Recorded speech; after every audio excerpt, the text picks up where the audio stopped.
ইমানের জন্য হুমকি হুজুর মিস্টার নয়, ইমানের জন্য প্যান্ট স্যুট পরনেওয়ালা হুমকি নয়। আমরা কোন দিকে যাব? তাহলে আমি বলবো, অন্ধ যদি আপনি হন, হাত দিয়ে দেখবেন কার গলার মধ্যে থার্মোমিটার দিলে আমার রসুলের প্রেমের গন্ধ আসে, সেই দিকে যাবেন। কার গলার মধ্যে থার্মোমিটার দিলে আবু জেহেলের গন্ধ আসে, জুলখুয়াইসারার বাচ্চার গন্ধ আসে, তাকে লাথি মারবেন। এটা হলো রসুল প্রেমিক। রসুলুল্লাহ হাদিস শুনেন এবার। বুখারী শরীফ চোখে দেখে না, বুখারী আলিয়া মাদ্রাসায় পড়া হয়, বুখারী কওমিতেও পড়া হয়, কিন্তু একজনের বুখারী পড়লে কলিজায় নূর আসে, আরেকজনের বুখারী পড়লে জ্বর আসে। বেশ কম, এটাই ঠিক না বেঠিক?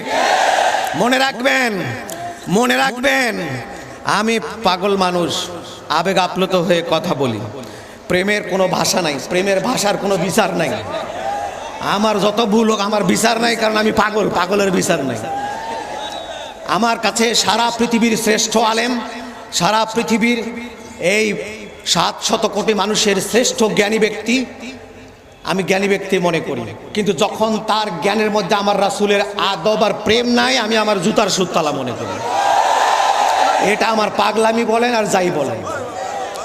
আর ওই রাস্তার পাশে একটা লোহার টুকটুকির মধ্যে আপনার জুতা সেলাই করতে ওয়াজ আছে, নামাজ আছে, রোজা আছে, হজ আছে, যাকাত আছে, জিকির আছে, সব আছে, কিন্তু এক ভাগে শুধু দুইটা জিনিস আছে, আরেক ভাগে দুই জিনিস নাই। বাংলাদেশের সমস্ত মাদ্রাসা বলেন, কওমি বলেন, আলিয়া বলেন, দরসে নিজামি বলেন, নুরানি বলেন, মসজিদ বলেন, সব হুজুর প্যান্ট টাই কোট পরনেওয়ালাদের ভয় নাই, তারা ঠিক আছে। ভয় শুধু হুজুর দাড়িওয়ালা হুজুর নিয়ে ভয়। ইমানের জন্য হুমকি হুজুর মিস্টার নয়, ইমানের জন্য প্যান্ট স্যুট পরনেওয়ালা হুমকি নয়। হুমকি কারা হয়েছে? আমরা হুজুরেরা হয়েছি। কি? এই হুজুরদের মধ্যে দুই ভাগ। এক ভাগ হুজুরের, মাদ্রাসার প্রিন্সিপাল ঠিক আছে, মোতামিম ঠিক আছে, মুদাররিস ঠিক আছে, ইমাম ঠিক আছে, নামাজ ঠিক আছে, তাফসীর ঠিক আছে, হাদিস ঠিক আছে, সব ঠিক আছে। তার ভিতরে দুইটা জিনিস নাই, একটা নাই আমার রাসূলের প্রেম, আরেকটা নাই আদব। আরেকদিকে কোরআন আছে, হাদিস আছে, নামাজ আছে, টুপি পাগড়ি দাড়ি সব আছে, সেই সঙ্গে নবীর প্রেমও আছে আর আদবও আছে। ও বলেন, ওই পাশে একটা বাগান আছে, চামেলি আছে, গোলাপ আছে, গেন্দা আছে, সব রকমের ফুল আছে, কিন্তু সবগুলা কাগজের। ফুলগুলা কি? কাগজের।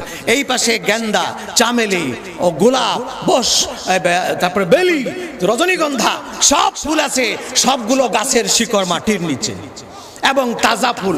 এবার মৌমাছি, অন্ধ মৌমাছিও যদি হয়, ওই ওদিক যাবে না, এইদিকে আসবে বলেন আপনি? অন্ধ মৌমাছি হলো এদিকে আসবে। আপনারা কোন দিকে যাবেন? আপনারা বলতে পারেন, হুজুর আমরা সাধারণ মানুষ, আপনাকেও যেরকম দেখা যায় আর জুলখুয়াইসারের বাচ্চাকে ওরকমই দেখা যায়। আমরা কোন দিকে যাব? তাহলে আমি বলবো, অন্ধ যদি আপনি হন, হাত দিয়ে দেখবেন কার গলার মধ্যে থার্মোমিটার দিলে আমার রসুলের প্রেমের গন্ধ আসে, সেই দিকে যাবেন। কার গলার মধ্যে থার্মোমিটার দিলে আবু জেহেলের গন্ধ আসে, জুলখুয়াইসারার বাচ্চার গন্ধ আসে, তাকে লাথি মারবেন। এটা হলো রসুল প্রেমিক। হযরতে আলীর হাদিস, বুখারী ওরা দেখে না, কিতাবুল মাগাজি, কিতাবুত তাওহীদ, মুসলিমের কিতাবুজ যাকাত, এইগুলোর মধ্যে হাদিস আছে।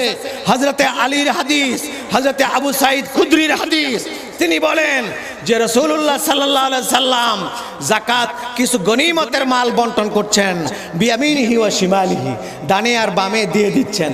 সেগুলো ছিল মাটি মাখা স্বর্ণ। ইয়ামানে গিয়েছেন হযরতে আলী, মাটি মাখা স্বর্ণ সেগুলো হুজুরকে দিয়েছেন, হুজুর দান করে দিচ্ছেন, ডানে বামে দিয়ে দিচ্ছেন। পেছন থেকে একজন দাঁড়ায় বলল, হুজুর নাহনু আহাক্কু বিহি, আমাদেরও তো হক ছিল। হুজুর বললেন, রে পৃথিবীতে সবচেয়ে বেশি হক সম্বন্ধে আল্লাহ আমাকে চেতনা দিয়েছেন বেশি। তুমি বসো, আমি জানি কার হক আছে কার হক নাই, বসো। সামনে থেকে বনু তামিম গোত্রের আব্দুল্লাহ ইবনে জুলখুয়াইসারা আত-তামিমিয়্যু, জুলখুয়াইসারা দাঁড়ায় কয়, ইয়া রাসূলুল্লাহ আ'দিল মা আনসাফতা, আদিল মা আনসাফতা। হুজুর আপনি ইনসাফ করেন, আপনি সঠিকভাবে বঞ্চন করেন, গোলমাল যেন করেন না, আপনি ইনসাফ ঠিক মতো করলেন না। এবার রাসূলুল্লাহ খেপে গেলেন। রাসূলুল্লাহ খেপে বলেন, কমবাক্ত মা ইয়াদিলু ইযা লাম আদিল। কে ইনসাফ করবে পৃথিবীর যদি মুহাম্মদ না পারে? মুহাম্মদকে ইনসাফ শিখাতে আসছো, কিয়ামত পর্যন্ত তোমার নসলের মধ্যে বেয়াদবের পয়দা হবে, আদব আসবে না। ওই হাকা, তুই তোকে ধ্বংস করে দিলি, তোর বংশকে ধ্বংস করলি। কিয়ামত পর্যন্ত তোর বংশে রাসূলের বেয়াদব পয়দা হবে, আদব আসবে না। তাইলে জুলখুয়াইসারের বাচ্চারা কি ওই দেশে আছে না বাংলাদেশেও আসছে না চিটাগাঙ্গেও আসছে? সাহাবায়ে কেরাম বললেন, হুজুর, হযরতে ওমর দাঁড়ায় গেলেন। কামা ওমর ওয়া কালা ইয়া রাসূলুল্লাহ আকতুল উনুকাহু। হুজুর আমাকে খালি একটু হুকুম দেন, বেয়াদবের গর্দান আমি ফেলে দেই। আল্লাহর নবী বললেন, না, গর্দান ফেলবার হুকুম আসে নাই। হযরত খালিদ ইবনে ওয়ালিদ দাঁড়ায় গেলেন, হুজুর আদরিবু উনুকাহু, আমি ওর গর্দান ফেলবো। হুজুর বললেন, গর্দান ফেলা লাগবে না, একটু পরেই দেখবা ও যায় নামাজে দাঁড়াবে, একটু পরে দেখবা যায় নামাজে দাঁড়াবে। হযরতে খালিদ ইবনে ওয়ালিদ বলেন, একটু পরে গিয়ে দেখি বেয়াদবের বাচ্চা নামাজে দাঁড়ায় আছে। আমি ফিরে এসে বললাম, হুজুর ঠিক, ও কিন্তু নামাজে দাঁড়াইছে।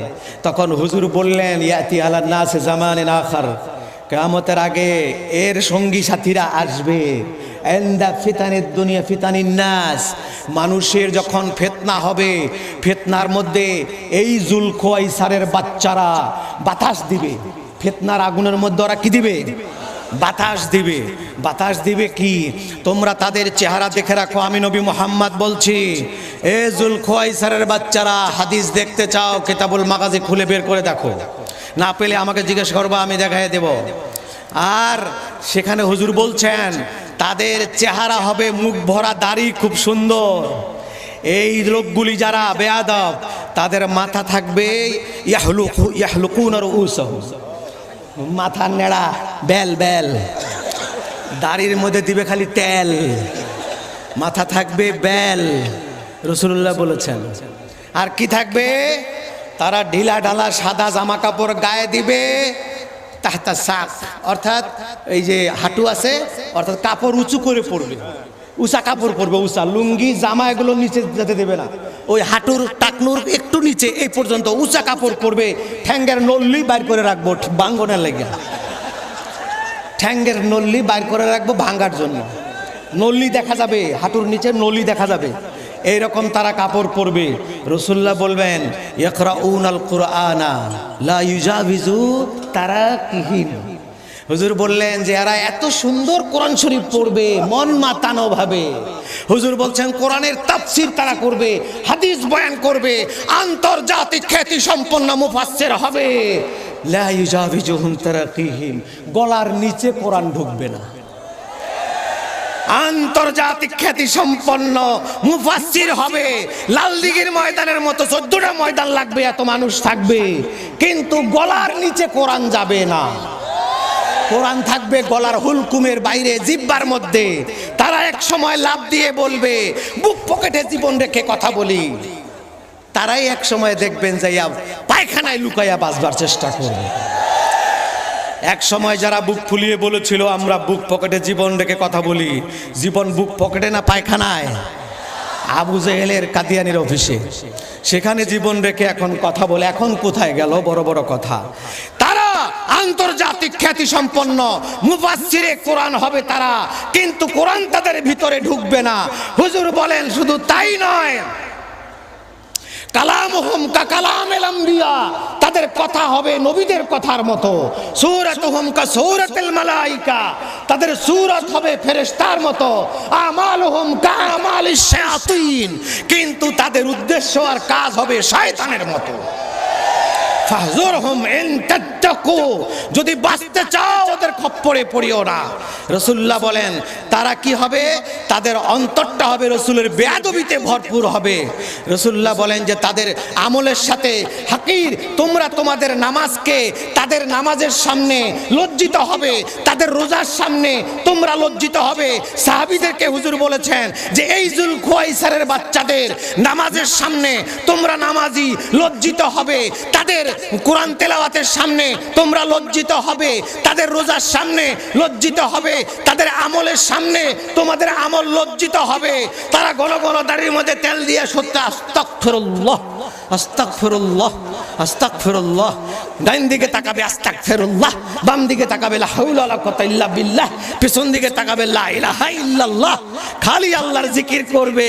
হুজুর বলেন সব তাদের কণ্ঠের উপরে, নিচে না। কলিজায় কিছু তাদের নাই, তাদের কলিজায় আছে জুলখুয়াইসারার প্রেতাত্মা। জুলখুয়াইসারা বলেছিল হুজুর সাবধানে মাল বন্টন করবেন, ইনসাফ করেন, মান সত্তা আপনি ইনসাফ করেন নাই, ওই জুলখুয়াইসারের প্রেতাত্মা তাদের অন্তরে থাকবে। তবে আরেকটা কথা হুজুর বলেছেন শেষ জুমলার মধ্যে, এটা আমি বৃহত্তর স্বার্থে বলবো না, সাংঘাতিক কথা হুজুর বলেছেন, এটা আমি আর বললাম না। শেষ কথা যেটা হুজুর বলেছেন ওইটা বলা যাবে না, ওইটার ভাবার্থটা আমি বললাম। যদি বাঁচতে চান ঘুরতে ঘুরতে যাদেরকে আল্লাহ তাআলা হুব্বে রাসূল দিয়েছেন তাদের পক্ষে আপনারা যাবেন।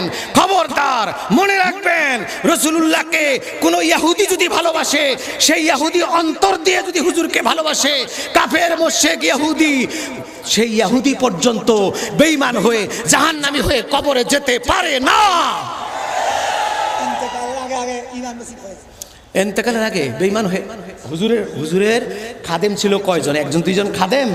হুজুরের খাদেম ছিল সাহাবী উকবা ইবনে আমের, হুজুরের খাদেম হযরত আলী, আরো অনেক খাদেম ছিল। মুসলমান খাদেম শারীরিকভাবে হুজুরের খেদমত করত, কেউ চুল কাটতো, কেউ থুতু ফেললে। আমাদের আদব সাহাবীর আদব কত পার্থক্য দেখেন। আমাদের আদব হলো কেউ যদি আমাদের পীর মোর্শেদ থুতু ফেলে তা আমরা চিল্লাবো ভাই পিকদানি আনো, পিকদানি আনো, হুজুর থুতু ফেলবে।